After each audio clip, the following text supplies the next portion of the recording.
Bom, boa noite a todos e todas e queria agradecer aos organizadores do evento, colóquio, pelo convite. E esse é um tema, de fato, bastante atual, a questão da religião. E eu gostaria de começar dizendo de onde é que eu estou falando. O próprio tema, acho que existe um funcionamento sobre isso, porque a religião é um tema da sociedade mesmo, e bastante delicado. Eu, particularmente, sou de uma família católica grande, patriarcal, posso dizer, urbana, patriarcal, vamos dizer assim, ultramente religiosa. Meus irmãos cantavam em igreja. Hoje eu tenho um irmão pastor, tenho um irmão espírita e tenho o que mais? É um bocado de coisa. Minha família é grande, tenho 10 irmãos. A família é grande, aquela do interior que vem, faz muito filho. Meus tios também com muitos filhos. Então, uma família muito religiosa. Que na década de 70, quando eu nasci em 61, eu tentei romper com a família, com a igreja.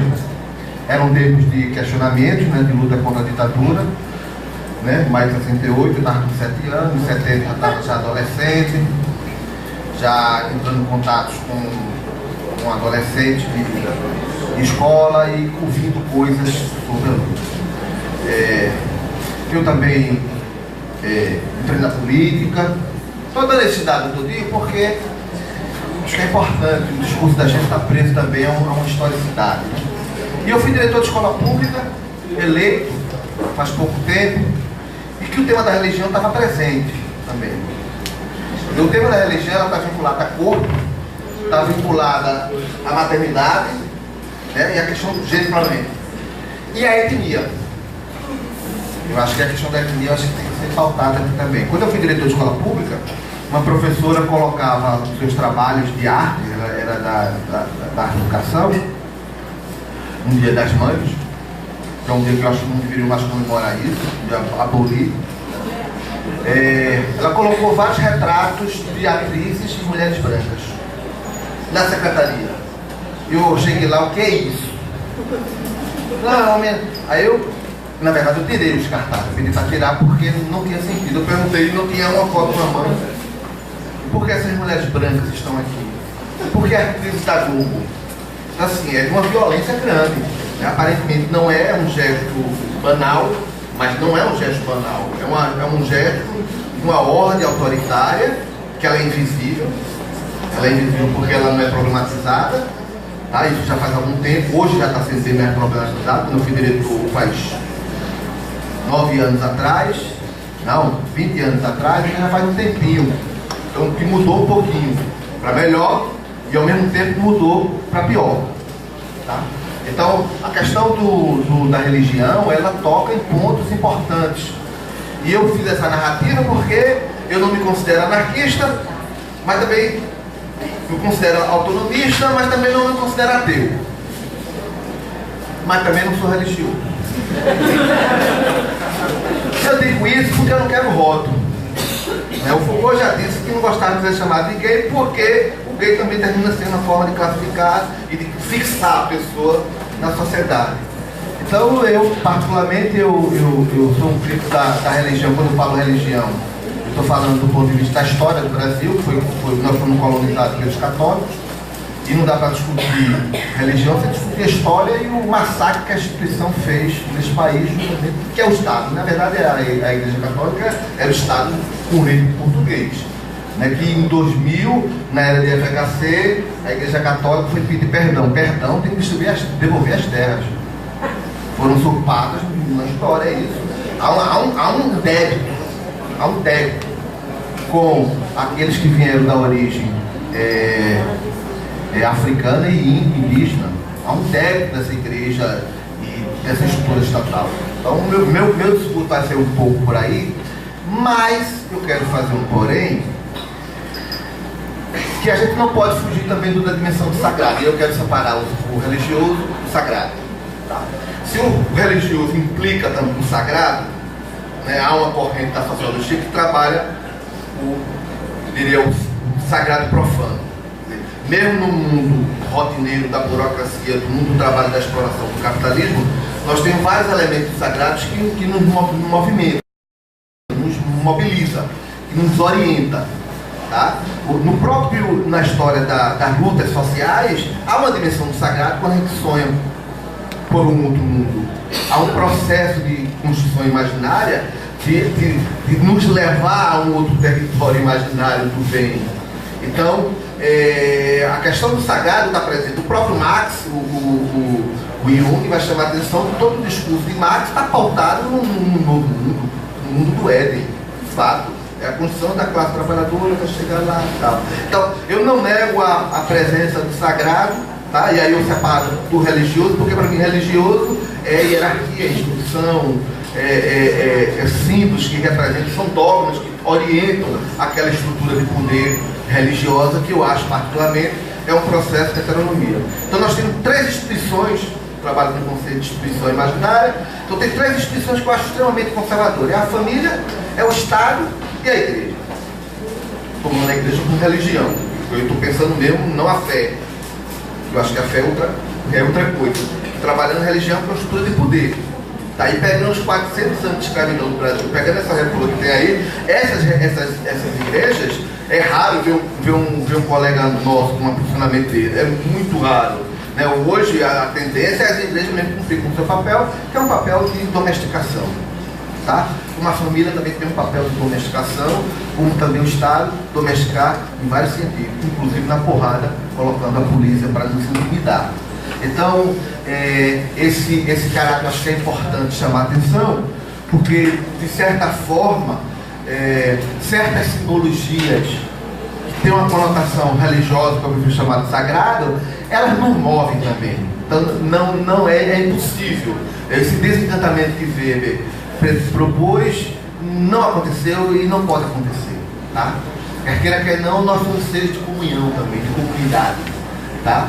E estudando as histórias da religião, nós percebemos a importância também da comunidade como fortalecimento e existência do indivíduo. Então não é possível pensar uma outra sociedade sem pensar também a questão do sagrado. Posto isso,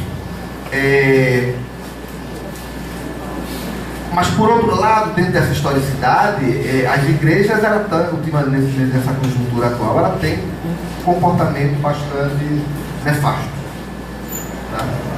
Que a gente acha que a gente precisa pensar como forma de enfrentar esses tipos de agressividade e de ódio, porque o ódio não se discute, o ódio se exercita, então ele não tem capacidade de pensar, tá?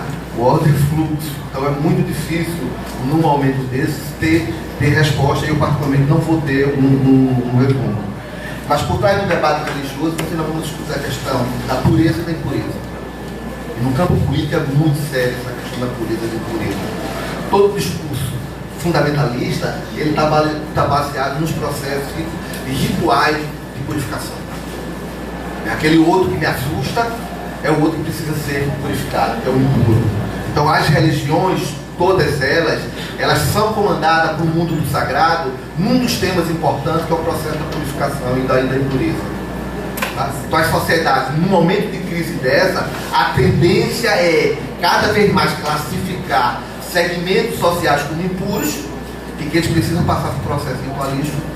Não é à toa que alguém sai de sua casa para agredir um candomblé e destruir uma coisa que não tem nada a ver com aquilo ali. Então, esses processos ritualísticos de purificação são extremamente perigosos, que qualquer um de nós também podemos entrar no processo, porque nós estamos no campo do imaginário social, e no campo do imaginário social a gente não controla totalmente. O que nós podemos fazer é pensar minimamente construir uma sociedade democrática, e a sociedade democrática passa pela discussão da liberdade. Eu acho que esse ponto aqui é importante. O ponto da liberdade, eu acho que é central, que é o conceito do trabalho, que é o conceito de autonomia. Tá? Construir instituições autônomas, de certa forma, é fazer uma crítica, sim, às igrejas. Obviamente. Quanto mais essa igreja estiver fechada, mas ela é incapaz de conviver com o outro. Quanto mais uma igreja está aberta, mais possibilidade ela tem de fazer esse diálogo com o outro e construir. O conceito de liberdade é central para repensar um projeto democrático, para repensar uma outra sociedade. Por exemplo, comecei chamando a atenção de que o tema tem a ver com mulher, com etnia, com corpo. Qual é o corpo do CE, por exemplo? É um corpo de prazer? É um corpo de opressão? É um corpo de recalque? É um corpo de violência? A federal hoje ela está tomada, hoje a federal e o CE, tomado de grade. A universidade hoje está num processo de purificação. É uma universidade que não tem pichação. Ela está lisa, ela está limpa, ela está com a cor única. Num momento de crise, de violência dessa, de assassinato de homossexual, de assassinato de mulher, salário mínimo lá embaixo, com Temer, e por aí vai, que os dados são alarmantes na área social, direito trabalhista. Nós pegamos uma universidade que está completamente higienizada. A higienização é purificação. A higienização é impedimento de que as ideias, de que o prazer e o desejo esteja em funcionamento. É por isso que não há uma discussão dessa ameaça, porque deixou de estar um mundo privado. É porque ele transformou em público. Ele mexeu com o outro, porque o público é público, porque eu me relaciono com o outro. Nós não nos relacionamos com o outro aqui, nós relacionamos com obrigação, com responsabilidade de cumprimento de carga. Nós temos cada aluno, professor, servidor, está completamente dominado pelas tarefas produtivas. Então nós não lidamos com o ser humano, portanto não construímos ele. A universidade está completamente privatizada, como as escolas chamam de pública, eu chamo de escola estatal. Porque para ser pública ela tem que ter eros, ela tem que ter vida, ela tem que ter criatividade. Vai lá e mexe, e destrói aquela rotina e faz com que a coletividade funcione. Então, eu acho que a questão da religião, ela passa também por um processo de construção de instituições e tem uma perspectiva de valorizar, de estimular os processos de autonomia e de liberdade. Se a gente não conseguir fazer isso, o fundamentalismo religioso e o fundamentalismo político praticamente é a mesma coisa, porque toda liturgia é religiosa e toda liturgia é política, nós estaremos entrando num precipício.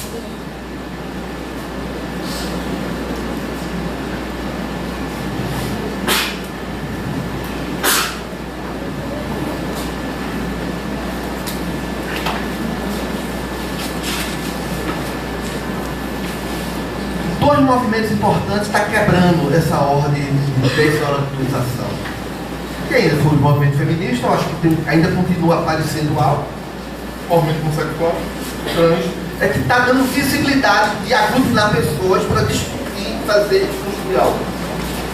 Porque este corpo, se a gente pensar os prédios como corpo, uma dinâmica de corpos, nós vamos perceber que apesar dos discursos de democracia que está presente por aí, se a gente entender a democracia como um lugar de comunidade livre, é uma fachada. E aí eu acredito que e aí você falou sobre produtividade, né? Eu acho que as propostas que fazer, eu estou convencido. Recentemente um jovem negro foi colocado um revólver na cabeça dele porque acharam que ele era uma ameaça na universidade. O cara colocou o revólver e ele que é ameaça. Interessante, né? Não é? Interessante a lógica do poder. E normalmente o poder funciona assim: faz o mal e diz que fez o bem. E o outro é que poderia ser o mal. É um discurso, a culpa da mulher, porque ela estava com a roupa. Sempre tem uma justificativa para justificar a violência. E eu acho que essa questão do corpo, a gente pensando no corpo no sentido muito mais amplo, ele só pode ser coletivo. Se ele só pode ser coletivo, porque é onde tem eros, a resposta à ordem e à violência que tem que estar colocada aí, os crimes, os assassinatos, os estupros, só pode ser uma resposta coletiva.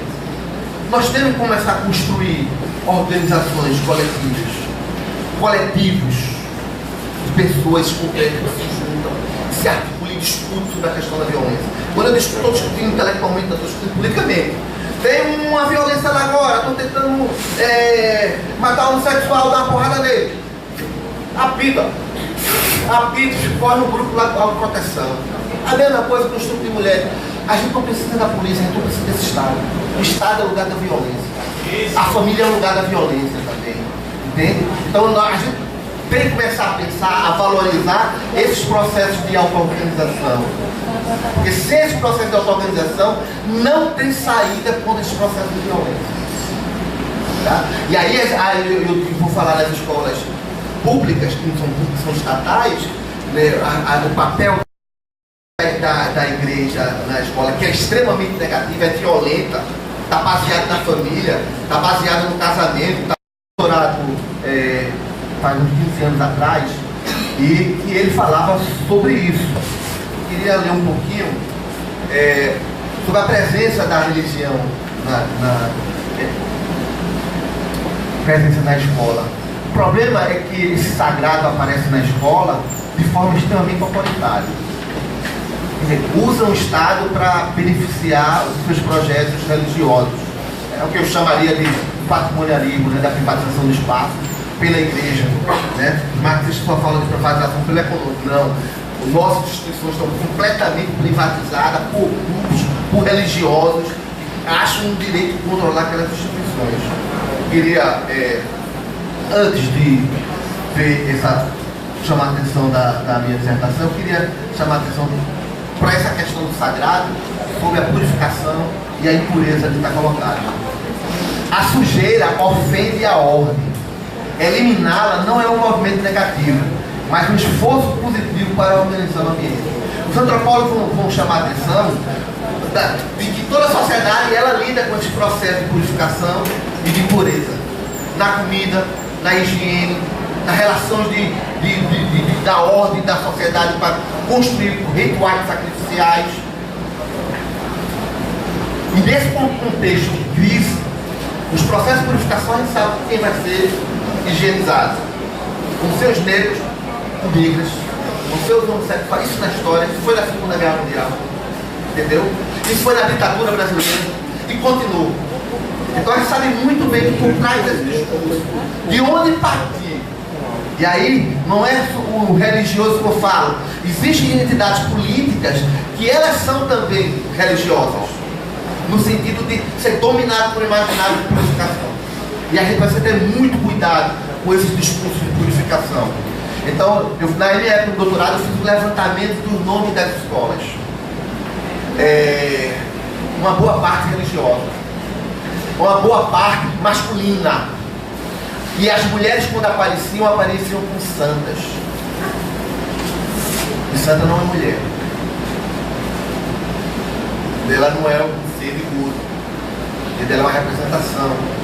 E o que assusta também eram os trabalhos de uma escola que tinha 12 anos de eleição direta.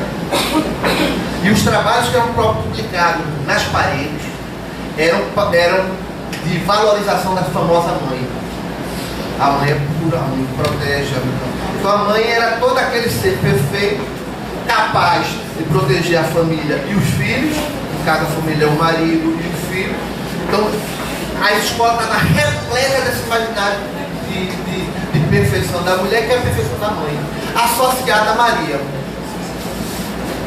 Então uma escola com 12 anos de eleição direta, hoje deve estar com 20 anos de eleição direta, não sei se continuam os processos seletivos, mas completamente dominado pelo imaginário religioso, que era um discurso conservador. Não era da teologia da libertação, era